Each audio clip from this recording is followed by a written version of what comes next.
Olá pessoal do Carta Caso, tudo bem? Olha eu aqui de novo. E dessa vez eu vim falar novamente sobre algo que eu já fiz num vídeo passado, que é sobre esse filme A Odisseia. E bem, a gente está falando, talvez, de um dos principais livros da humanidade. Quando eu falo principal, eu estou colocando como argumento para isso, justamente um caráter cronológico. Porque a Odisseia é o primeiro livro que cria uma noção próxima do que a gente tem de hoje por cultura ocidental. Inclusive, muitas pessoas viajam para a Europa, né, sem a mínima noção desses mitos que criaram em torno de toda uma civilização europeia uma base de compreensão de mundo. E essas coisas elas estão se perdendo aos poucos. Só que antes de começar a entrar neste problema propriamente dito, eu queria conversar com vocês para que a gente entenda que existem dois problemas a serem resolvidos como preâmbulo, né, para esse nosso vídeo. O primeiro problema que a gente se depara ao encarar a Odisseia, né, o livro da Odisseia, o filme da Odisseia, qualquer coisa relacionada à mitologia grega, é que a gente tem que entender que muito do que nos chegou até aqui, até agora, neste momento, passa por um filtro de gerações, passa por uma perspectiva já mastigada de outras culturas. Então a gente tem um problema, além de um problema cronológico, que é justamente essa distância que o tempo confere da obra, no momento que foi escrita, até a gente lendo, a gente tem também um outro problema, que são as interpretações do momento. E algumas coisas conferem um caráter eterno para a obra de Odisseia. Entenda eterno não no sentido que vai durar para sempre, mas que durou até agora, depois de mais de 10 mil anos. Isso confere uma certa noção de que existe alguma coisa ali que, de fato, transcende as questões cotidianas. Então, é fato que quando, por exemplo, Christopher Nolan, um filme, uma obra, uma releitura, faz uma releitura daquilo, nós temos expectativas, enquanto espectadores, de que a obra contenha certos elementos que deu a ele uma substância perene, uma substância que transcende o tempo. Agora, aí eu vou pagar um pouco de advogado do diabo. Porque eu percebo que tem muita gente também, em contrapartida, criando um demônio em torno do filme do Christopher Nolan, por causa justamente do elenco. Só que o primeiro pandemônio que surgiu foi justamente a problematização do personagem do Aquiles, o Pélida, né? E depois foi confirmado que não era bem isso, que o autor Ellen Page, né? Eu não sei se como pronuncia o nome dele, sei lá.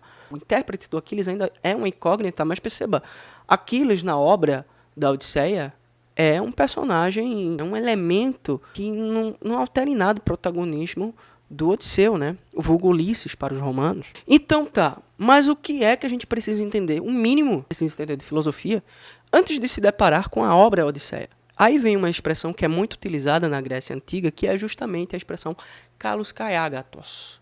O que vem a ser kalos kaiagatos? Kalos kaiagatos, assim, uma tradução corriqueira, a gente poderia traduzir como o bem e o belo. O bem e o belo. Ora, o que é o bem e o belo? Essa expressão, ela decodifica o que para os gregos seria justamente o ápice de uma espécie de moralidade. Como assim?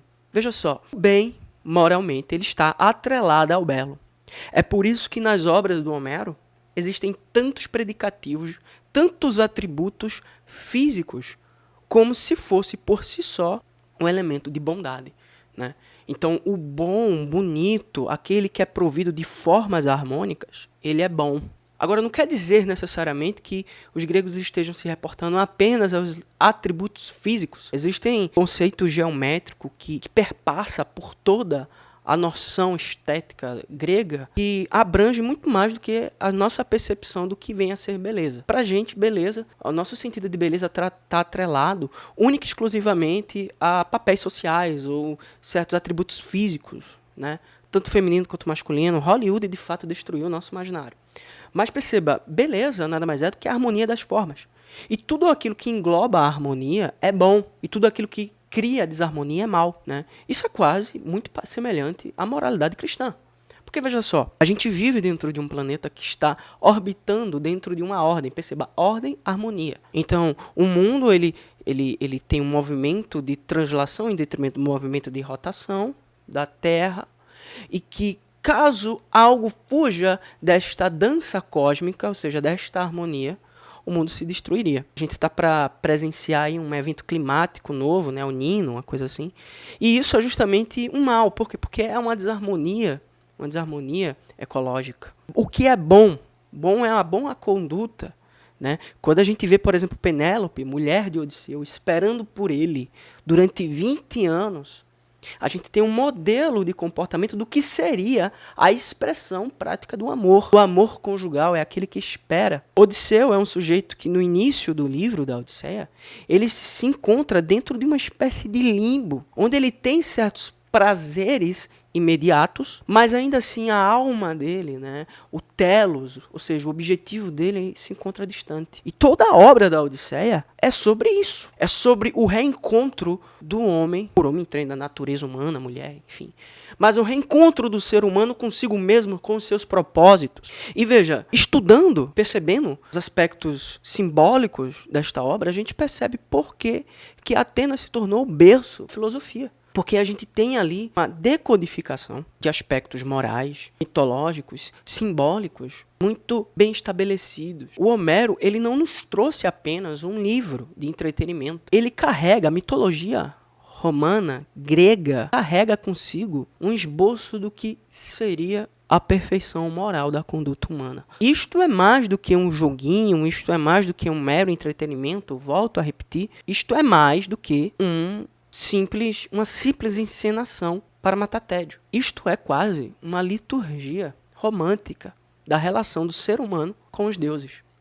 Inclusive é isso que o Nietzsche ele critica no cristianismo, que ele traduz para o platonismo para o povo, e tenta captar novamente essa relação com o símbolo através dos pré-socráticos.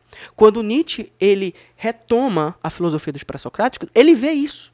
Ele vê justamente que o ser humano se colocava numa situação que não compreendia nada, mas através dessa incompreensão, ele gerava uma relação de possibilidade artística com o seu meio. Então a arte, eu sei que é meio difícil a gente entender isso, mas a arte para o grego era muito mais do que entretenimento futebolístico. A arte é algo sério. Inclusive eu tô com uma camisa do Brasil aqui, a gente está num período de Copa, né? E perceba a comoção que um jogo de futebol causa num país inteiro. A gente não consegue entender o poder de influência das artes, mas ela tem um poder absurdo. Eu quero que vocês entendam que o jogador de futebol ele não ganha só por jogar bola. Ele ganha por carregar consigo símbolos. E justamente porque as pessoas se identificam com esses símbolos. Então a arte é muito mais do que isso. Eu espero que tenham ajudado você de alguma forma. E é isso que eu queria conversar. Leiam a Odisseia. Novamente, eu venho falar para vocês que eu estou trabalhando em um curta que vai ser publicado aqui no canal, acredito que ano que vem. Se inscreva no canal, compartilhe e eu pretendo gravar mais vídeos aqui, voltar novamente com esse canal que estava um pouco abandonado, né? E é isso. Se inscreve no canal e até mais. Fui!